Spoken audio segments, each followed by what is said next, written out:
So we just finished week 11. How is that even possible?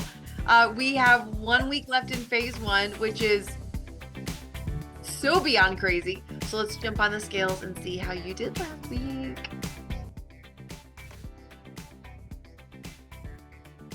Okay, I just redid that because something was wrong. 198.2. Sorry about that. Samantha, 198.2. Christina at 179.4.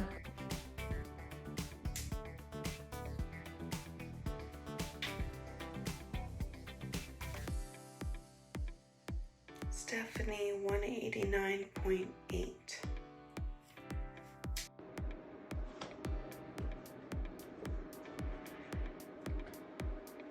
Beth,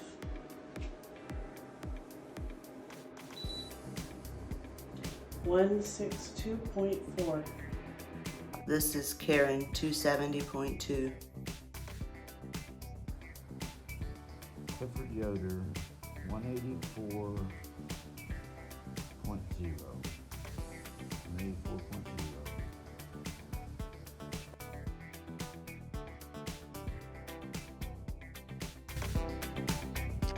I have standings after 11 weeks. Is anybody else a little bit like, how has this already been 11 weeks?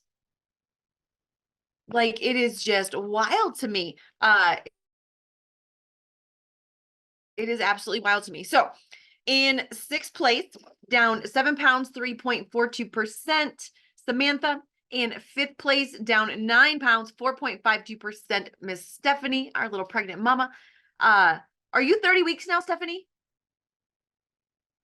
30 weeks. Oh, you're like in the home stretch. Like Yeah.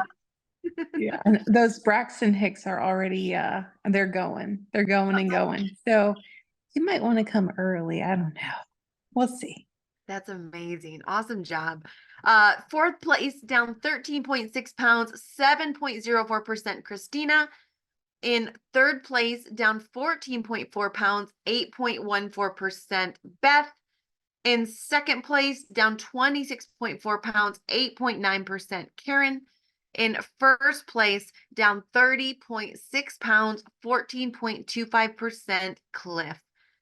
New decades this week, Christina is in the 170s, which is so awesome, so awesome, so awesome. And so we are coming into our last week in phase one. So this last week, this is your 12th week inside of the program. And one thing that is for sure is excitement has definitely by this point worn off. Excitement always wears off. It never lasts. We're always excited when something's new, right? Whenever something's new, there's always natural excitement that takes place. There's this natural thing that we want to we have this natural thing in us. We don't have to work to have it. That's excited. We want to do all the things. We want to check all the boxes. And then as time goes on, what happens is those things don't happen natural. They only happen intentionally.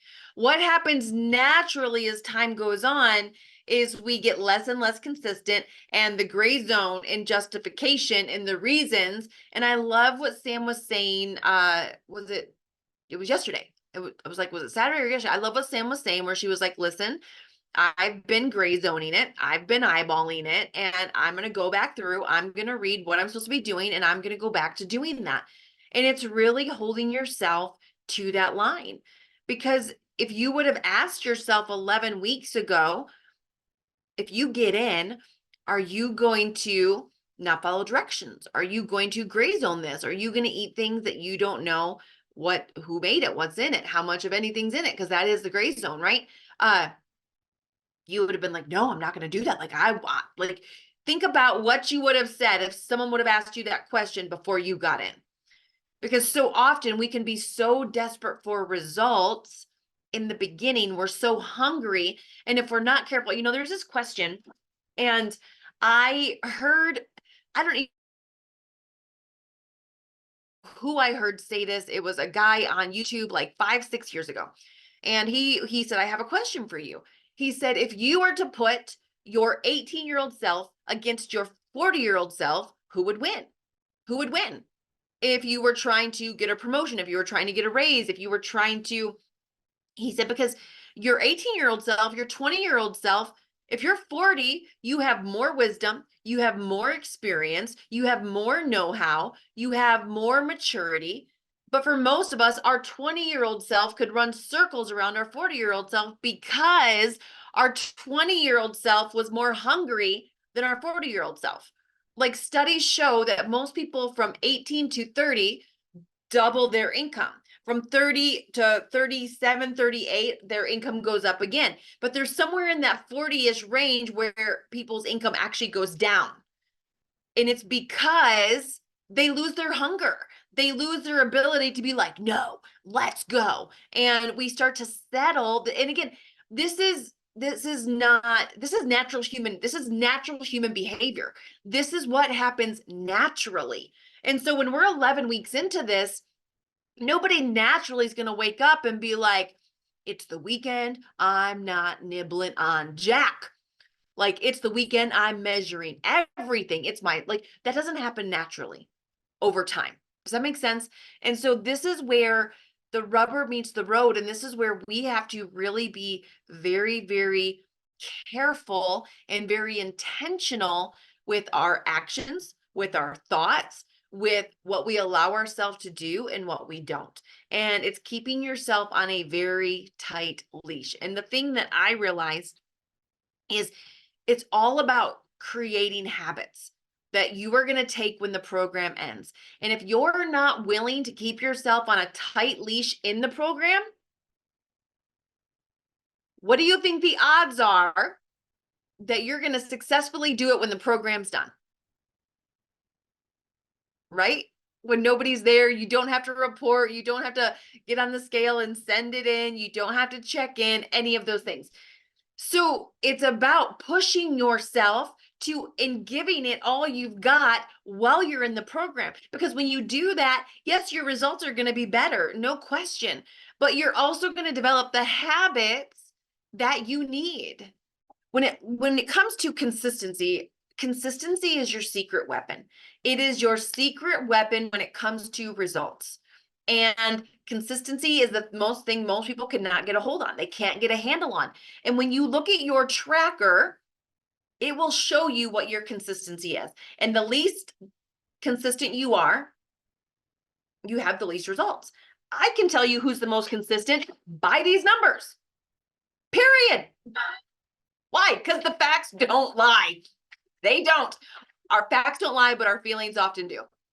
And I've had moments where I've chosen to be like offended by that statement, but I can tell you, anytime I'm lacking results in my life, it always comes back to my consistency. It always comes back to my consistency, always, always, always, always, always.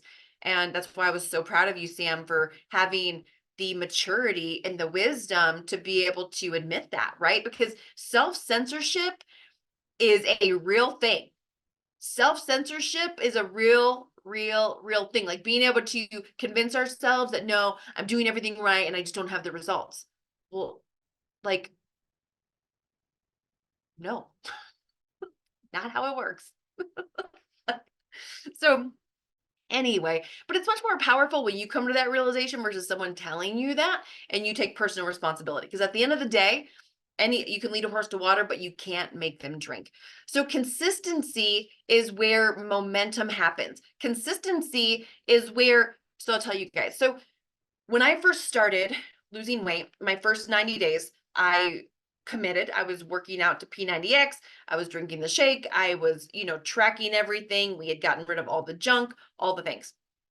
And really after those first 3 or 4 weeks, I was like, no, this is stupid. I'm going forward. I'm taking 3 steps forward and 2 steps back, 4 steps forward, 3 steps back. Like, I'm done with this. Like, every time I get off track, every time I go off plan, it's setting me back for 2 weeks.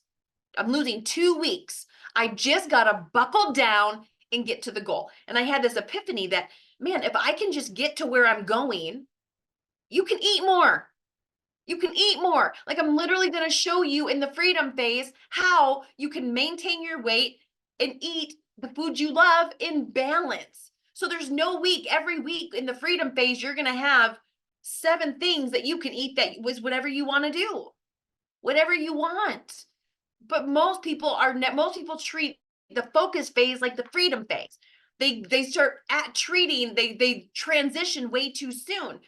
The whole key is getting to the freedom phase as fast as physically possible. Just get there. And the only way to get there fast is to really buckle down and create some consistency. So my first 90 days, I lost 38 pounds in my first 90 days. In my first 3 months, I lost 38 pounds. Okay.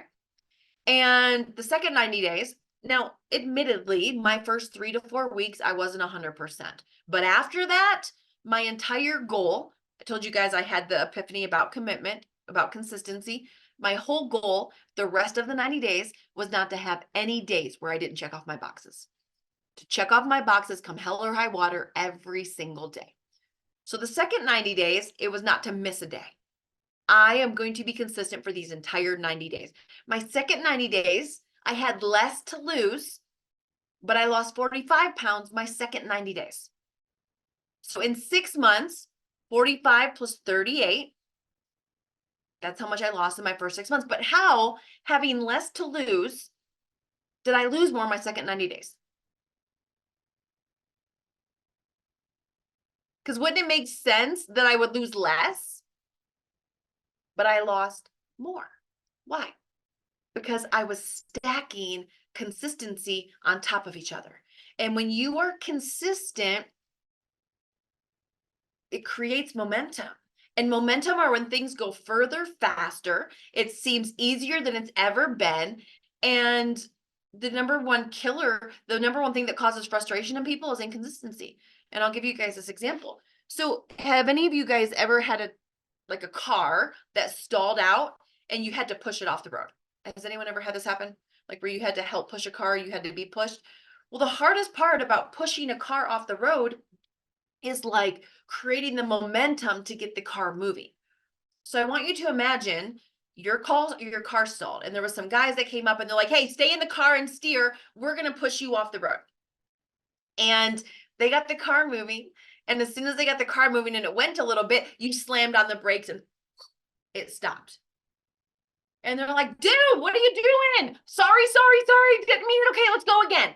And they get the car, they 1, 2, 3, they get the car going and the car starts moving and you slam on the brakes again. And they're like, dude, come on, control your freaking feet. How long are you going to keep helping that person push the car if every time you get it going, they're slamming on the brakes? But this is exactly what some of you are doing. This is exactly what I did for years. I am telling you, for years, I did this. I would start a diet. I would start a thing. I would like get 2, 3, 4, 5 days. And then I'd be like, oh, I just had a bite of the cookie, or I just had a whatever, or no, there is no jest. There is no jest. You will get out of yourself whatever you tolerate. What is your standard for yourself? What is your standard? What is your standard for this last week? What is your standard for the weekend? What is your standard for what you will eat, for what you won't? For when you will work out, for when you won't? For how much water you will drink, for when you check in? What is your standard? Whatever we tolerate from ourselves and other people is what we get.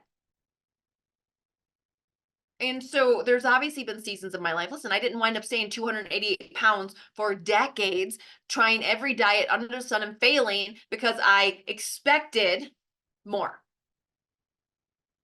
And the only way you're ever going to get out of these things is you have to start expecting more from yourself than you've given in the past. And we live in a world that likes to tout that you don't have to expect a lot from yourself.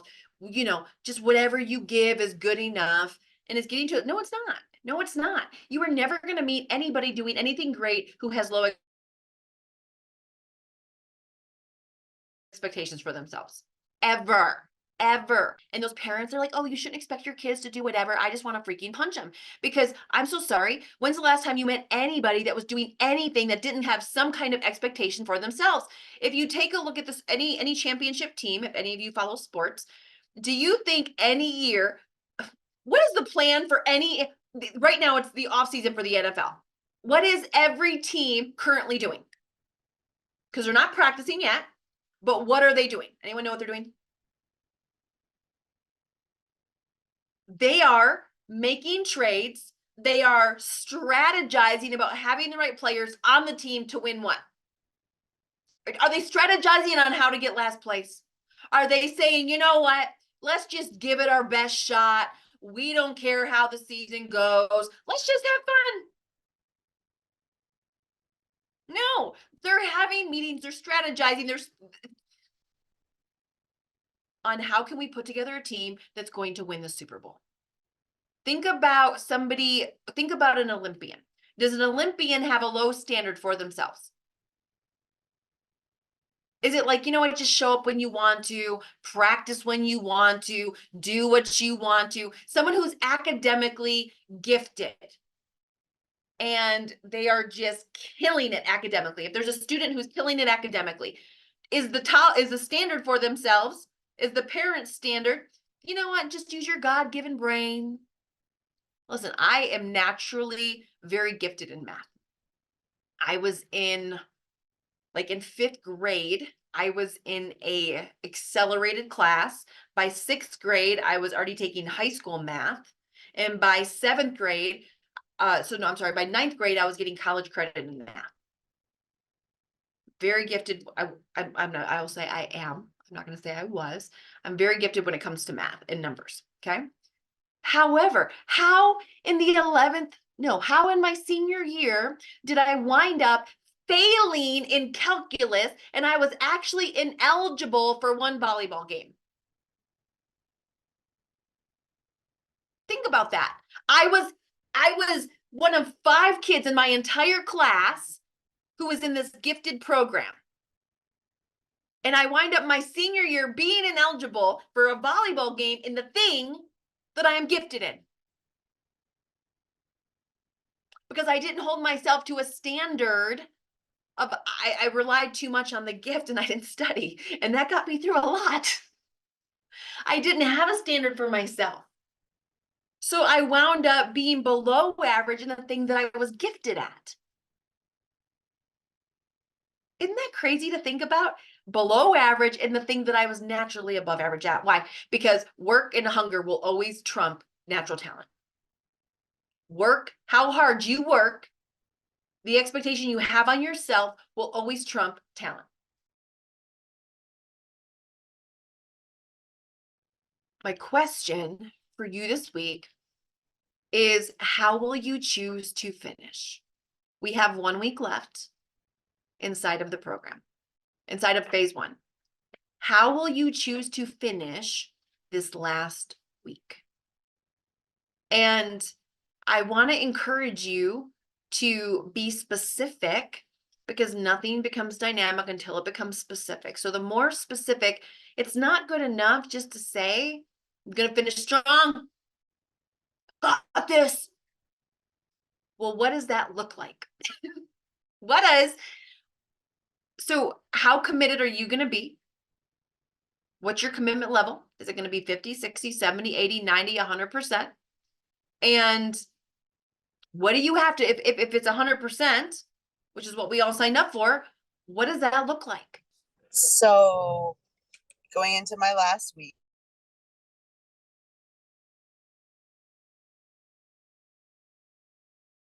reread my contract and make sure that there are no gray areas or loops there that I am unaware of that I am doing. So I will finish this strong, and I will reevaluate myself and make sure that what I am doing realigns with the contract that I signed. I am 100% committed to the plan and to the program. I will continue to be very intentional with finishing my gallon of water. Try to finish it up before 11 o'clock at night sometimes. And with that said, I'm gonna really focus on the containers. Shore that up some more. Make sure my teaspoons are truly teaspoons. Really analyze my seasonings and things of that nature. I will definitely read the contract again, and I think I'm going to put it by my bed and probably try to read it daily. I will read it daily. I will also start writing down the food that I'm eating to gauge when I change or when the weight goes up, just to see what specifically is impacting the scale on those days where I'm like, wait, what? Like, I did everything right. So I just need to be more intentional with writing down the specific food. And I think that's it. And of course, still continue to honor all of my other areas that I check off every day. So, for me, you're Carmen, you're not, I can't hear you yet but anyway. So for me, I'm 100% committed. And one of the things is I want to go back to make sure I do is one of the things over the weekend and in the past I've let slide a little bit is like my dressings for my salad. You know, I'm not supposed to have like a Caesar dressing. So and if they don't have anything, I would just, pour like half of it on. At least I have something. So just making sure I go back to 100% doing like vinaigrette or something that we're allowed to have. So yes, fully 100%. All right. Hello. Heading into the last week of our first 12-week phase, I am 100% committed. I'll reread my contract. I will continue to pre-plan all meals and make sure that I am measuring all food in the containers, putting the lid on. I'll eat within my 12-hour window without any deviations. If I earn a cheat treat, I will wait until after my weigh-in on Monday.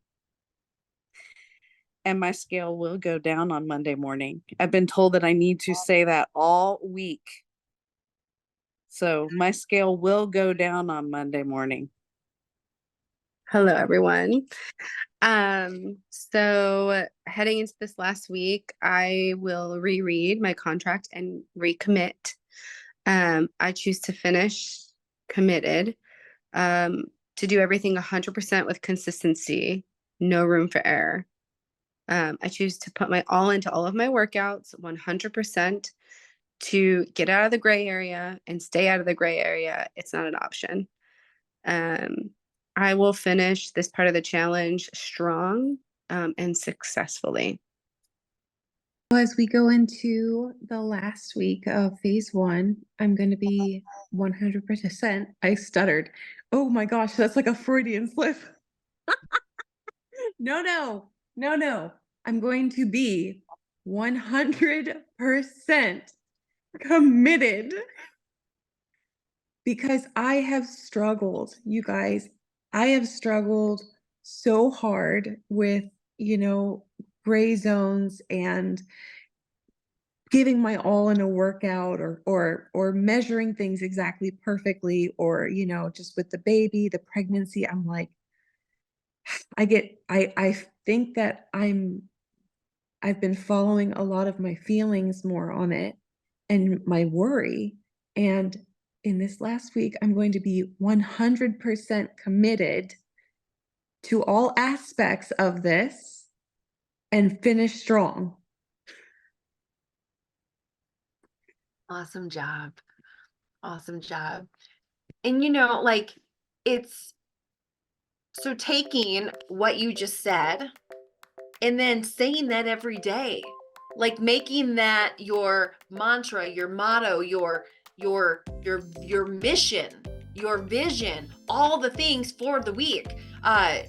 telling, if you have a spouse, hey, here's my commitment for the week, just so you know. So, and especially if you have a spouse that can ask you if you want a bite of stuff. You know, like, listen, here's my commitment. So I know you love me and you know that I love food. That's how I got like this. All right. So please don't ask me if I want the bite, because yes, I want the bite. And right now I don't always have the willpower to say no. So please don't ask me if I want the bite, unless you want to be eating the spoon down your throat. No, just kidding. None of you should do that. But please don't ask me if I want the bite. And it's just really reminding yourself throughout the week, because there's going to be something that's going to pop up and it's going to tempt you, because we live on planet Earth and it's life. And we will always, before the testimony always comes the test, right? Before we get the testimony, all of us want the testimony. Everybody wants the before and after. Everybody wants to look back and be like, bam, this is what I did. You know, I remember having a conversation with Nisha, who was, you guys saw Nisha, was Nisha? Yeah, Nisha was just on the All-Stars. And she started off pregnant inside of the group. She lost 63 pounds inside of 6 months. And she found me on YouTube, and when she watched it, she was like, as soon as I watched it, I knew I needed to go through the program. And she goes, Carmen, my goal was 6 months from then, I wanted you to be interviewing me. I wanted someone to watch my interview on your channel and be like, because of Nisha, I knew I could do it. And I said, and this was like a couple weeks in, and I told her, I said, listen, I believe you can do that. But before you get that testimony, like Danielle, like Bianca, like Catherine, there's gonna be some tests. So before you get the testimony, can you pass the tests of this craving, this temptation, that temptation? And because she was 2 weeks in, and she decided to make fried chicken for her son and husband. And she wound up not only making the fried chicken, but then ate all the fried chicken and had to make more. And she was like, that's it. I'm not making no more fried chicken. If they want it, they can go bump and eat it there, right? She's like, we got plenty of places in town that make fried chicken. I ain't making it. And so she had to draw those boundaries. She had to set those lines of, I currently cannot be trusted with fried chicken. So if my son and husband want it, they've got to go get it. Don't even bring it in the house, because I want all the fried chicken. And she set that standard for herself and wound up losing, over 60 pounds, winding up lower, getting down to a weight that she was in like high school. Why? Because she was willing to be committed. And she was willing to, when she got to those hard moments where she was tempted, to hedge her weakness, to remind herself what she was committed to, why she was committed, what she was committed for, and where she was going. And so this week, if temptation comes knocking, which it will, that's where you get that commitment statement out. And you remind that thing that's trying to tempt you, that thing that's knocking on the door, no. My commitment to my goal, my commitment to where I'm going is stronger than you. My commitment to where I'm going is stronger than this food. My commitment is stronger than to me not wanting to do my workout. My commitment is stronger than procrastination. Because all of you are stronger than you think, and you're stronger than you give yourself credit for. Some of you just got to prove that to yourself. This week's going to come and go. Next week, when we're on this call and we're ending and we're talking about, okay, we're about to go into phase 2, I want you to be so proud of yourself for holding strong instead of feeling guilty and kicking yourself in the butt. But you're the only one that can do that. You're the only one in the room with you. You're the only one in the car with you. You're the only one at work with you. This is your commitment to you. And this is the week that you hold strong to it.